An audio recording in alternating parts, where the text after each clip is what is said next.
बिस्मिल्लाहिर्रहमानिर्रहीम, अस्सलाम वालेकुम नाजरीन, मैं हूं बाबर हयात और आप देख रहे हैं 24/7 उर्दू न्यूज पर होम एक्सप्लेन्स के ताउन से बाबर हयात शो। नाजरीन, आज जरा मैं लेट इसलिए हुआ हूं, आपको पता है कि ईद का दूसरा दिन है और आज हम सब घर वाले इकट्ठे हुए हैं, तो सब बहन भाई एक जगह पे इकट्ठे हुए, तो आपको पता है कि ये दिन बेसिकली अपने करीबी जो आपके अजीज़ो अकारब होते हैं उनके साथ गुजारने वाला होता है। तो बहुत सा दिन उनके साथ गुजारा और अब आखिर में आके मैंने सोचा कि जब तक आपसे बात ना हो, जब तक आपके साथ जो दिन भर की अपडेट्स हैं वो मैं खुद शेयर ना कर लूं, तो यकीन करें नींद ही नहीं आती और आदत बन गई है।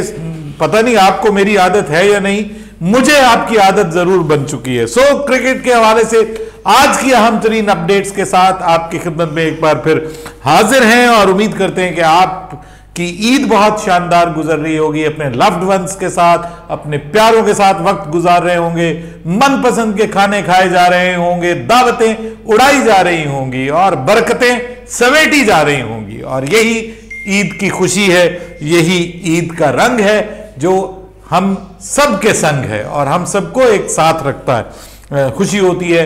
ये त्यौहार असल में अल्लाह की रहमत और नेमत हुआ करते हैं। बहरहाल बात कर लेते हैं पाकिस्तान और न्यूजीलैंड के दरमियान। अब एक सीरीज तो स्टार्ट होने जा रही है, उस हवाले से अब पाकिस्तान टीम तैयारी का आगाज करने लगी है।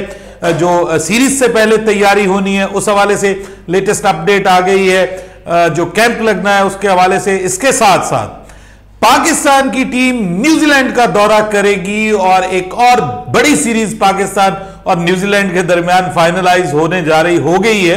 वो कब होने जा रही है, पाकिस्तान की टीम को कितने मैचेस वहां पे खेलने हैं, ये भी एक इंपॉर्टेंट अपडेट है जो आपके साथ शेयर करनी है।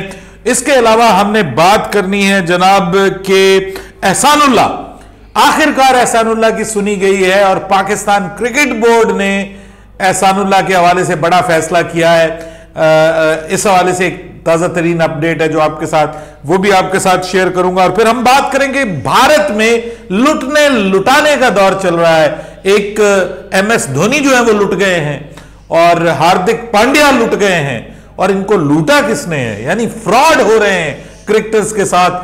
2 क्रिकेटर्स के साथ फ्रॉड हुए हैं। बड़ी डिफरेंट कहानी, इंटरेस्टिंग आपके साथ शेयर करने जा रहा हूं। लेकिन आगे बढ़ने से पहले आपसे गुजारिश कि अगर आप हमारे नए व्यूअर हैं तो प्लीज हमारे इस चैनल को जल्दी से कर लीजिएगा सब्सक्राइब और बेल आइकन को पुश करना मत भूलिएगा। मुझे फॉलो कीजिए इंस्टाग्राम पे बाबर हयात शो और हमारे पेज को फेसबुक पे लाइक कर लीजिएगा।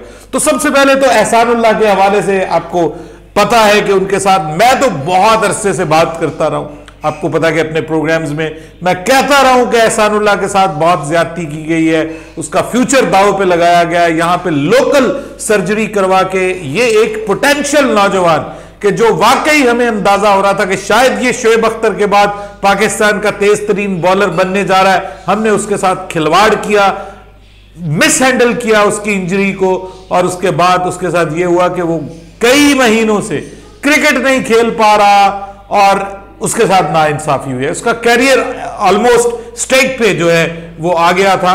लेकिन उसके बाद फिर ये आवाज हमारे उठाने से तो कोई फर्क नहीं पड़ता। आपको पता है कि हम तो सादा से लोग हैं, लोग हमें इग्नोर कर देते हैं। लेकिन जब अली तरीन ने यह आवाज उठाई तो उसके बाद तो फिर मीडिया में आग लग गई और उस बात पे मोहसिन नकवी साहब को भी होश आया और जोश आया और उन्होंने कहा ये कर दूंगा, वो कर दूंगा, फलां कर दूंगा। और उसके बाद अब ये वो फलां करने की बजाय उन्होंने जो काम किया है वो ये किया है कि एहसानुल्लाह को इंग्लैंड भेजने का फैसला कर लिया है। पाकिस्तान क्रिकेट बोर्ड ने मुकम्मल उसके इंतजामात पाकिस्तान क्रिकेट बोर्ड ने किए। ये अलग बात कि मुल्तान सुल्तान भी उनको सपोर्ट कर रही है, मुल्तान सुल्तान की टीम भी उनके साथ है, उनकी मैनेजमेंट, और वो भी खर्च में अपना हिस्सा डालेगी। लेकिन पीसीबी अब इसको जिम्मेदारी को कबूल करने के लिए तैयार है। पीसीबी ने सारे अरेंजमेंट्स कर दिए। उन्होंने एक वीडियो पैगाम शेयर किया अपने फैंस के साथ, ईद की मुबारकबाद भी दी और दुआ की कि जी मेरे लिए दुआ करें, मैं इंग्लैंड जा रहा हूं, जल्द इंग्लैंड रवाना हो रहा हूं, अगले चंद रोज में वो इंग्लैंड रवाना हो जाएंगे, हमारी नेक तमन्नाएं उनके साथ है। अब देखिए, बात हो रही थी कि इंडिया में एक नया लड़का जो है वो आया था, मयांक, और मयांक जो था वो उसके बारे में बात की जा रही थी कि यार ये बंदा जो है ये कर जाएगा, कमाल कर जाएगा, 157 तक उसकी बॉल की स्पीड आ चुकी थी, लेकिन वो अनफिट हो गया। जो खदशात होते हैं कि जनाब ये जब टैलेंट आगे आता है, स्पीड लगाने के लिए, बढ़ाने के लिए जोर लगाया जाता है और कुछ ना कुछ चीज डिस्टर्ब होती है, वो मतलब एटलीस्ट 2 हफ्ते के लिए वो आईपीएल से बाहर हो गया और मुझे लग रहा है कि ये सिचुएशन आगे तक जाएगी। मिस हैंडल किया जाता है, जब ऐसे प्लेयर्स को मिस हैंडल किया जाता है तो फिर प्रॉब्लम होता है। पाकिस्तान के पास एहसानुल्लाह था, हमने उसको मिस हैंडल किया है। दुआएं हैं हमारी एहसानुल्लाह के साथ कि वो जाए वहां पे, जल्द सेहतयाब हो के आए, ट्रीटमेंट अपनी करवाएं और हम एक बार फिर उनकी एग्रेसिव और बड़ी ही शानदार बॉलिंग, बड़ी जिसको कहते हैं फटे चुकने वाली बॉलिंग, हम एक बार फिर उसकी देखेंगे। बात करते हैं पाकिस्तान और न्यूजीलैंड के दरमियान सीरीज के हवाले से। अब आपको पता है कि ईद की छुट्टियां 1-2 दिन में खत्म हो जाएंगी और उसके बाद फिर पाकिस्तान की टीम को रावलपिंडी पहुंचना है। 14 अप्रैल को पाकिस्तान की टीम रावलपिंडी पहुंचेगी और फिर पाकिस्तान का जो है वो कैंप लगेगा वहां पे। आपको पता है कि 14 अप्रैल को ही न्यूजीलैंड की टीम पाकिस्तान पहुंच रही है, तो 2 दिन बाकी हैं। उसके बाद न्यूजीलैंड की टीम पाकिस्तान में होगी, इस्लामाबाद पहुंचेगी वो टीम भी, और फिर पाकिस्तान की टीम भी प्रैक्टिस करेगी। और प्रैक्टिस के बाद आपको पता है कि 2 दिन की प्रैक्टिस है, उसके बाद पाकिस्तान और न्यूजीलैंड के दरमियान पहला जो T20 इंटरनेशनल मैच है वो खेला जाएगा, जिसके हवाले से अब मीडिया राइट्स भी फाइनल हो गए हैं। ये मैचेस आप जो है वो ए स्पोर्ट्स के ऊपर देख सकेंगे। इसके अलावा भी इक्का दुक्का चैनल्स पे, I think so PTV sports के ऊपर भी आप ये मैचेस देख पाएंगे। सो इस बार थोड़ी आपको बेहतर कवरेज मिलने के इम्कानात मौजूद हैं। और इसके अलावा तमाशा ऐप वगैरह पाकिस्तान में अभी मजीद डिटेल आ जाएगी कि इंडिया में ये कौन सा चैनल पे आप देखेंगे, आपको आगे हम जाके इन्फॉर्म करेंगे। लेकिन तैयारी अब उसका आगाज हो गया। एक और बड़ी सीरीज पाकिस्तान और न्यूजीलैंड की टीमों के दरमियान होने जा रही है, जो कि बेसिकली अगले साल के आगाज में होनी थी, यानी जनवरी-फरवरी में यह सीरीज होनी थी। पाकिस्तान ने न्यूजीलैंड जाना था 3 T20 इंटरनेशनल मैचेस और 3 ओडीआई मैचेस खेलने के लिए। लेकिन आपको पता है कि जनवरी-फरवरी में पाकिस्तान में सह मुल्की टूर्नामेंट होना है। 2025 जनवरी-फरवरी में सह मुल्की ट्रायंगुलर टूर्नामेंट पाकिस्तान में होना है। तो इस वजह से अब इस सीरीज को जो है वो आगे कर दिया गया है और दोनों बोर्ड्स के दरमियान ये फैसला हुआ है, क्योंकि उसके बाद फिर आगे फरवरी-मार्च में पाकिस्तान में चैंपियंस ट्रॉफी शेड्यूल्ड है। तो इस वजह से ये चैंपियंस ट्रॉफी के बाद मोस्ट प्रोबेबली मार्च और अप्रैल के महीने में पाकिस्तान की टीम न्यूजीलैंड का दौरा करेगी और वहां पर पाकिस्तान 3 T20 इंटरनेशनल्स और 3 ओडीआई मैचेस खेलेगी। न्यूजीलैंड के साथ वैसे पाकिस्तान के बड़े अच्छे ताल्लुकात हैं। एक बार यहां से गई थी डर के टीम, उसके बाद से तो फिर मैचों की जो है ना वो जिसको कहते हैं बारिश हो गई है दोनों टीमों के दरमियान। हर साल जो है वो तगड़े मैचेस दोनों टीमों के दरमियान होते हैं। दूसरी जानिब हम बात करेंगे भारत में क्या हो रहा है जी।